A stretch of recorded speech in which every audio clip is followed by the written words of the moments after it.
right. Thank you so much, our viewers, for coming back. This is Vince Story Podcast. I'm with Mr. Tony today. My name is Ayas, and we have our producer Amir with us today as well. We're going to actually start. Mr. Tony, how are you today? I hope you're having a good day. Awesome day. I'm already getting nervous talking to you, of course, because you're so awesome, and you're a manager at a Toyota store currently. Yes, sir. And you've been in the industry for how long? About 32 years. 32 years, okay. And you're happy with the car industry? Yeah, absolutely. Okay. And you made good out of it. You had your bad months, good months, and I'm pretty sure it goes up and down. Yeah, it's like a roller coaster, but it's always good. If you save, you're going to be good. Of course. And then honestly, we're so happy and glad that you are with us today because we've been needing somebody that has stories.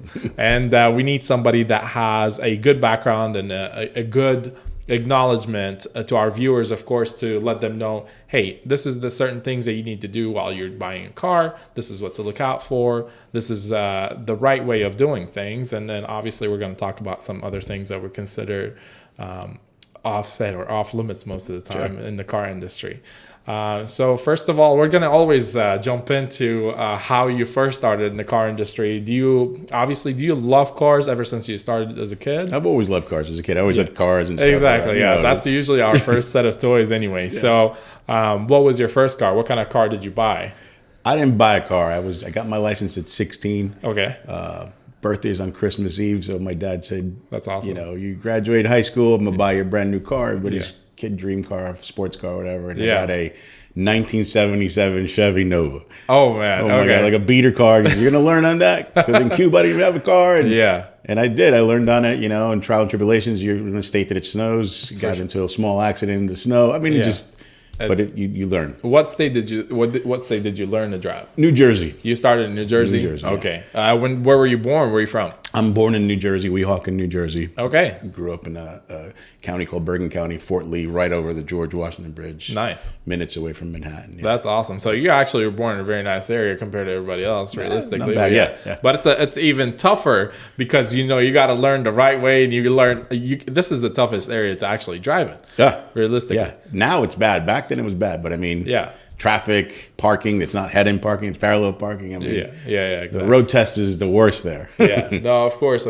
yeah. So honestly, with you being in the car industry, you started off in what year do you think that you started? I started off, and I believe it was 1995. Yeah. Okay, yeah. And then so honestly, in that period of time, I think cars were changing as well because they were going from these standard boxy cars into the more curves and stuff. Aerodynamic technology starting to come in, and computers and we stuff. Had the chip key, and you could pack key, and So exactly. So it was when you started. I'm pretty sure it's like a big change for the industry, and everybody's like, "Oh, we're doing this and that." Huge. Yeah. So just like it's happening with electric cars, everybody's like trying to veer off of it for right now. Obviously, everybody feels like we're not set and ready for it. So. True. And what kind of car do you drive right now? I got a couple cars. I'm a car guy, so I drive. My daily driver is a 11 FJ Cruiser, Toyota FJ Cruiser stick shift. Yeah, it's stick shift too. Stick shift, so it's rare. It's a real OJ. Oh yeah. That's my daily right there. I drive her every day. What color is it? Silver, white top. Yeah, that's nice. Yeah. Okay. Yeah. TRD package on it. It's a real nice truck. Yeah. And I have a TRD Pro 4Runner. Okay. It's a 21. I usually switch them out every year. That's about it. My wife's got a small Toyota as well. Of course. Now, and then I think it was the interest rates were kind of good with the TRD that you have. Well, that was the 2021. So let's say working for Toyota, and you're an employee at Toyota, they gave me some concessions on the rates and stuff like that. So I got it. Yeah. You got a pretty sweet deal at the Super deal, with Toyota. That's good. Definitely. That's very good. And so what would be the future car or the next car that you would buy? You think like this is the car that I would buy and keep for sure? I'm keeping those two. They're for sure. Highly, they bring back money. I'm telling you. I see the prices every day, and I'm like, oh my God, the people are fetching crazy amount of money. Next car is going to be hoping we get them at the store, that new Land Cruiser that's coming out. Of course. So that for me will be... Those are very interesting. I actually had somebody that asked me about that vehicle and trying just to figure out when they can place an order on it. You got to go through Toyota first and find out when you're going to be able to place it. They just announced it. So they just announced it the other day to put a video, an internal video for like employees at Toyota, saying somewhere in January will be the release. And by the time the dealerships will get them, they won't get a lot of them like they always Of course. It's a 2-3 every 2 months that the stores will see. Of course. But you got to look forward to it. It's got a 1957 front end. I mean, they're going after that FJ100 back then. The colors are even good. That's right. Yeah. So that's going to be a very interesting car. And I think if they come out with like special editions, that people are going to go crazy for them. So definitely. Yeah, that's going to be a money hitter right there. So in regards of car industry, did you start with Toyota from the get-go, or how did it go? No, my first store was Manhattan Mitsubishi. Okay. I worked there for probably 3-4 years. Okay. I became a salesman, and I walked out of there literally a desk manager. Nice. Yeah, I was bilingual, so I could speak. We had a lot of Hispanic people coming through the door. That was the year that the Lancer came out. Yeah. Around that, and people were they're going nuts over this car. And then after that, I worked at a Daewoo Ford Jeep store. Good in New Jersey. That was good. I worked there a couple of years, and then I ended up. You did Daewoo. Daewoo, yeah, we had the Daewoo. If you couldn't get into like a Ford or you couldn't get a Jeep, that was the car for you. The Lanos. We call it the Korean Mercedes. I'm surprised people bought them. I mean, I don't know. I think it was like a warranty thing. That's the only reason people would buy it. Yeah, they just would buy it. One, because it was cheap, and two, the warranty. I mean, they didn't come out as well. Yeah, exactly. No, honestly. The Lanos was a nightmare, man. I remember that car. Yeah, and I'm pretty sure you got some stories about it, because like people I know that bought the car. So this is the funny part, because I shop on Facebook all the time. Sure. You find these cars on Facebook Marketplace, and you'd have these old people that had their Daewoo taken care of. Baby, you get to it, you open the door, man, and things are already falling off. So you're like, you're trying to figure out, yo, thank you for keeping it in How did you make it this far? Exactly. How the heck did it make it this far? So yeah, those cars are very interesting. People actually do love to collect these cars that fail. Like, I don't know if you know anything about it, but it's the Russian Lada.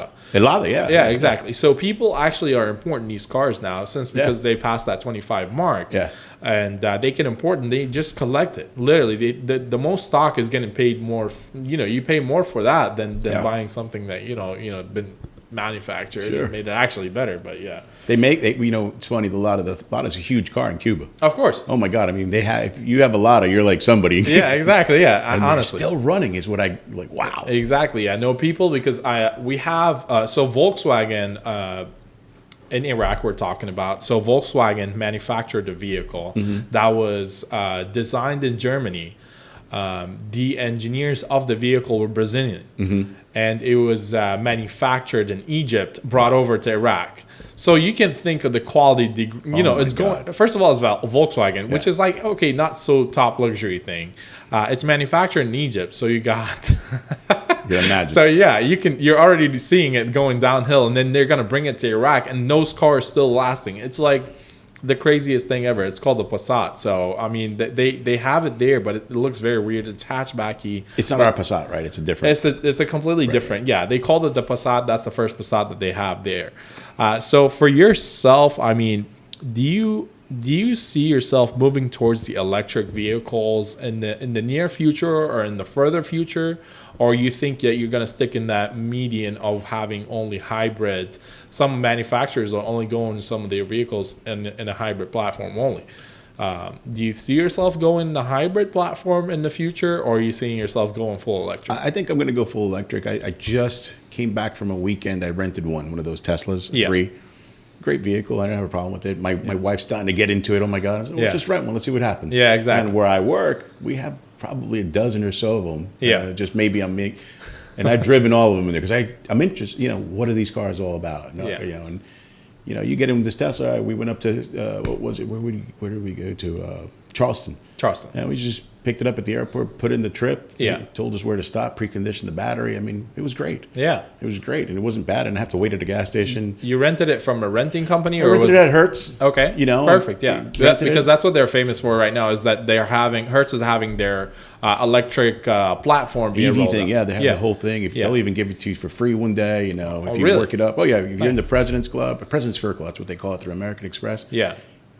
I'm always getting coupons, go rent it. And I said to my wife, let's just get one. Let's just take a ride up there. Yeah. And we did. We picked it up at the airport. 1, 2, 3, scanned it off the phone. Oh, really? The QR code. And then if you have an account with Tesla, it personalizes the car. You can unlock it, lock. You don't need the key anymore. And nice. Away we went. I mean, it was great. Quiet ride the whole way up. It took us where we wanted to.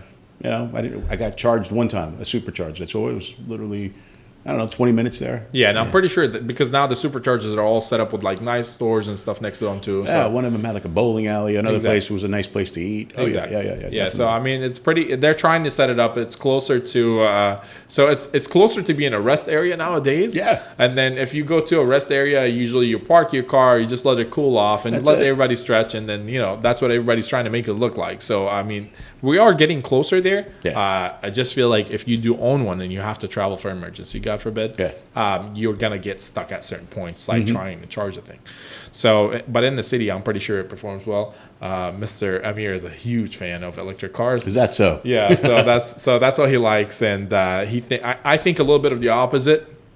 I'm very much gas engine all the way. I don't mind the electric cars. It's not like I'm a hater for the system. No. I just feel like we're just not yet there already. But I love the hybrid. So Infiniti actually came out with the hybrid system on its Q50. Yeah. And their hybrid system, when they're creating it for the car, they were creating it to actually boost the car, make it faster instead of it being saving gas.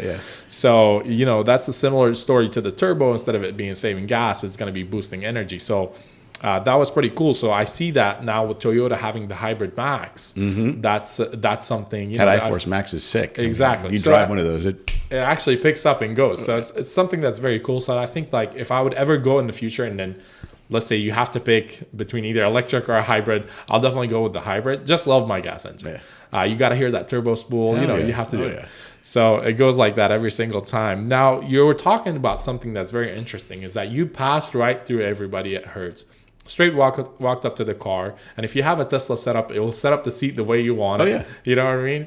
So there is some things that are in the car industry nowadays. Of course, what position do you hold right now? We never told them.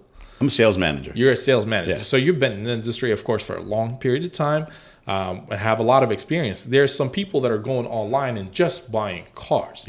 They buy it without even looking at the car. So what do you think of that? Like, how does that sit in your mind, knowing you're a desk manager? You actually go and see people every single day at work, checking out cars. Some people have issues. Of course, the car is used. It's not going to sit straight exactly the way you want it to. There's a scratch here. The color of the seats are different, so on and so forth. So people that are buying online, how do you think does that work with them? How do you think that's going to go? I just think it's I don't like it. Yeah. And it's impersonal. If you I've been a desk manager for the internet, and you'll get to talk to a lead, and they'll send in a lead. Hey, I'm looking for this car. Great. Hey, my name is so and so. We have the car. When can you come in? And, we don't want to come in. It's there's no emotion behind it. Exactly. Now I'm talking to you at the store. We're talking. You're hyped up. We're going to do it. You ready to take it today? On the internet, you don't know when they're going to take it, where they're from, how they're going to pay for it. Yeah, it's all up in the air. Yeah, and then until you have to pull the trigger, what are we doing? Can we do it today? And then I don't know. There's a lot of ground that you got to cross if you're actually coming to the floor and testing the car out. When you're buying it online, you're buying a vehicle just like buying a candy bar. This is the setup. That's how much is your interest rate when you're going financing, and whether you get approved or not is going to be. There's nobody to object to. So you're just buying it online. You realistically. Let's say, for example, you're getting a 12.99 interest rate, and that's what you're stuck with. You don't have any other options. There's no play with it. No. Exactly. So who you're going to call? You're going to call the customer service, and they ask you what application number do you have, and they'll call you back in 25 minutes. So that's how it's going. But realistically, if you do go into that kind of platform, and then everybody is going to have to go online at a certain point, which they are now, because you can check the Carfax of the vehicle online, you can check the recall online, you can check even the window sticker of the car when it was brand new. So with it being doing that adjustment, do you think some of these jobs are going to go away? You think people are still going to do the old school of walking in? I think that there are going to be some people losing jobs.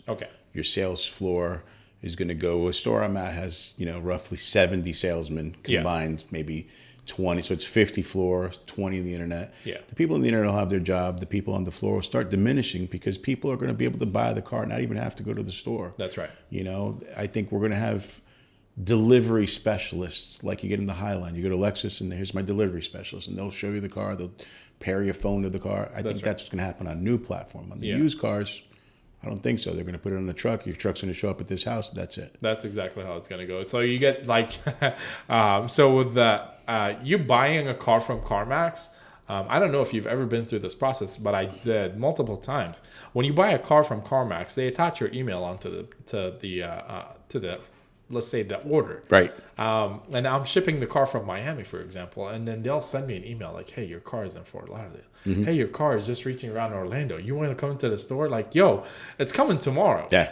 Do you want to be here? Blah, blah, blah. So it's like literally, have you seen the Domino's like truck like showing you like, hey, your order is on its way? It says it. Yeah, you're right. Yeah, it's literally how it is. So that's how I feel like if you're going to buy a car, they're going to deliver it to your door and it's just going to track it for you. And that's all you're getting.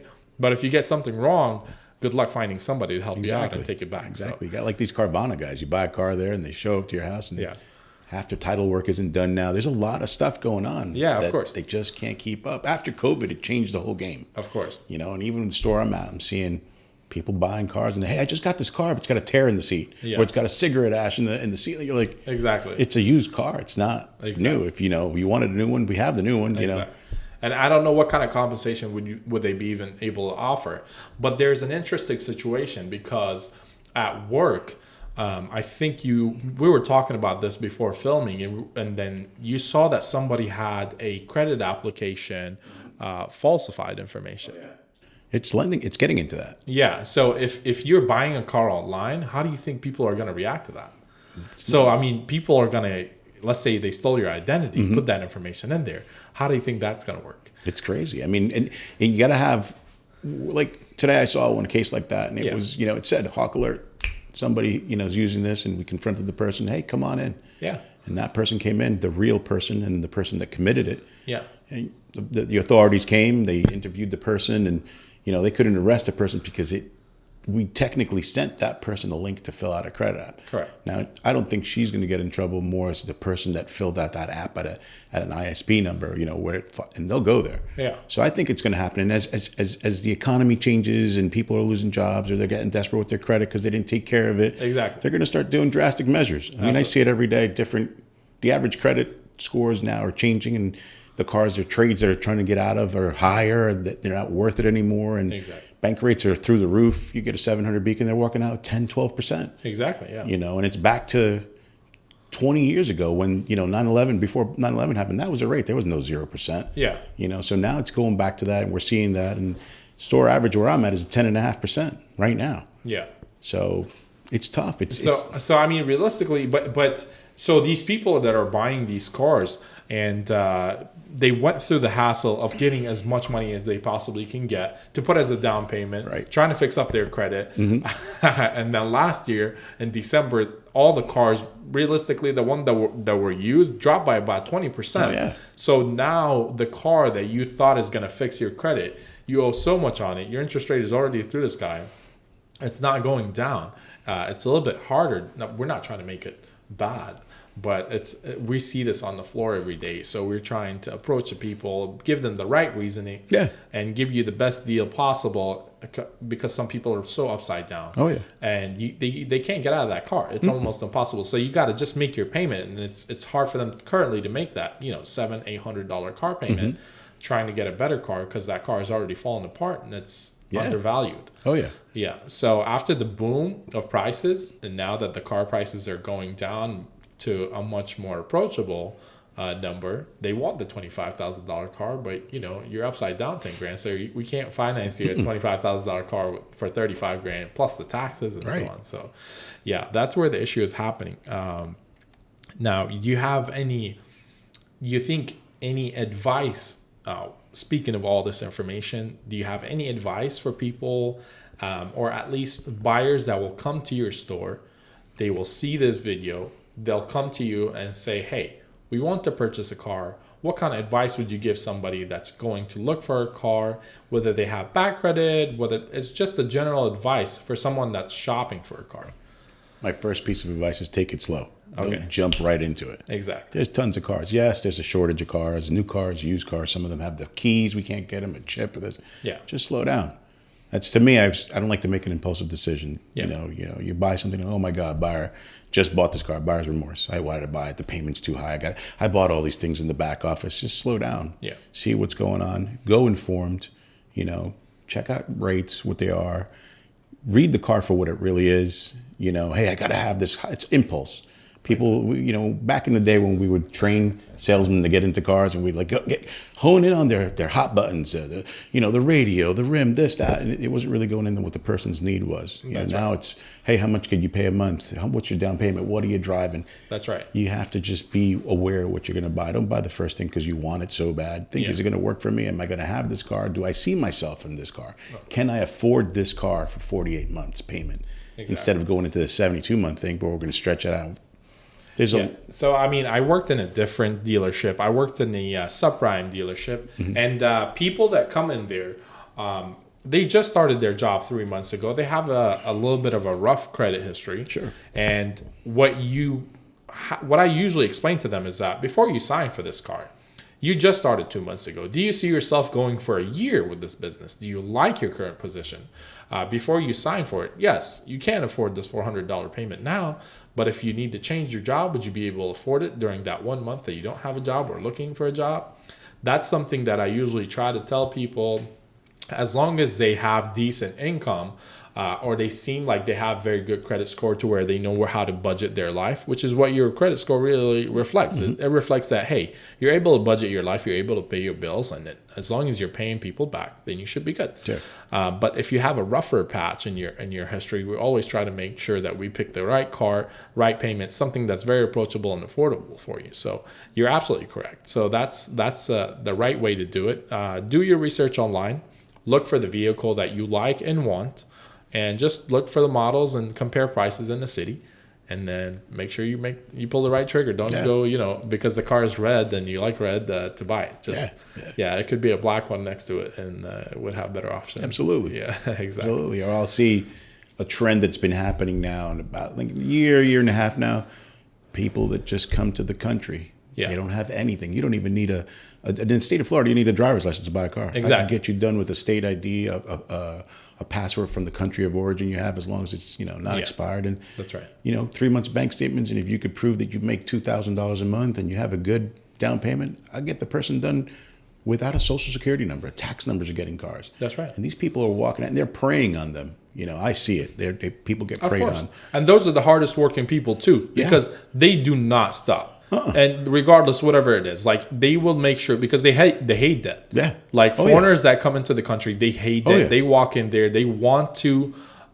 First of all, walking into America is already like a big dream, so huge. It's achieved. Oh yeah. You know what I mean? So they want the nicest car, the nicest apartment. Doesn't understand from the get-go. They'll regret it down the road. You'll see the ones that have been bitten already and coming back and very, very cautiously picking out the car. Oh, yeah. They'll know. Exactly. Hey, I don't want that stuff I bought the last time. They'll tell you straight up. I see that all the time. Yeah, and most of their cars are already paid off, which is, like I said, they hate debt, but they always pay. They work the hardest. Yeah. And you kind of wish that you can advise them on picking a better vehicle. Yeah. But by the time you understand my voice, it's already you've already been bitten. So, unfortunately. I had a guy the other day came in looking for a Tesla 3. Gotta have a Tesla. Him and the girl he's living with can't get her done. So he's like, "It's cars for me." I said, "Perfect. Let me see yours." I don't have a social. Yeah. I've been here 4 years. I don't know. So what do you have? We put them together. I couldn't get him done on a Tesla. $4 or $5 grand down. Proof of income. 6 jobs. 6 jobs. Foreign guy. 6 jobs. That is crazy. 6 jobs. Bank statements. He's making $15,000, $20,000 each month, whatever. So I said, I can't help you. Unfortunately, I need for you to get this car. This car doesn't book out right, whatever. I need this money down. Yeah. I need like $8-9 grand. Well, what can I get with my $5,000? And I said, well, what kind of car you like? I want a BMW. I want this. He ended up going home in a BMW. There you go. He's happy. He's already posting pictures on Facebook with him in the car. Exactly. Send me back to my home country. Look at the car I got. Exactly. Yeah. And that's the dream. That's right. I'm here in America. I got the car. That's right.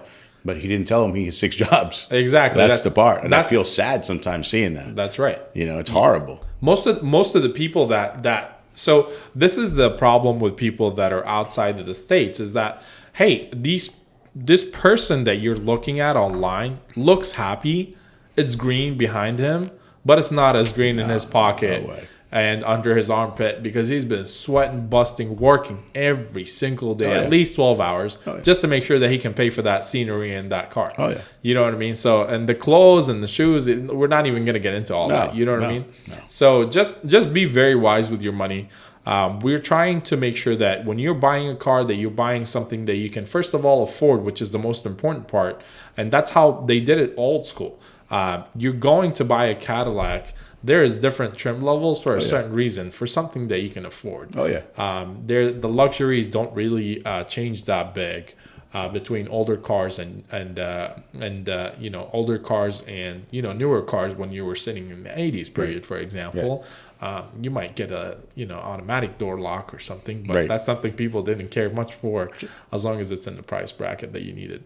So, Mr. Tony, we're so happy to have you here. Would you ever come back if we ever ask you to? Yeah, sure. Why not? This has been amazing, honestly. This has been an amazing episode. Cool. I'm very happy to meet you. And we just want to thank you, our viewers, for sticking out with us, of course. And it's been a great episode. Thank you so much and have an amazing day. Make sure you hit that subscribe button and follow us, okay? Have a great day.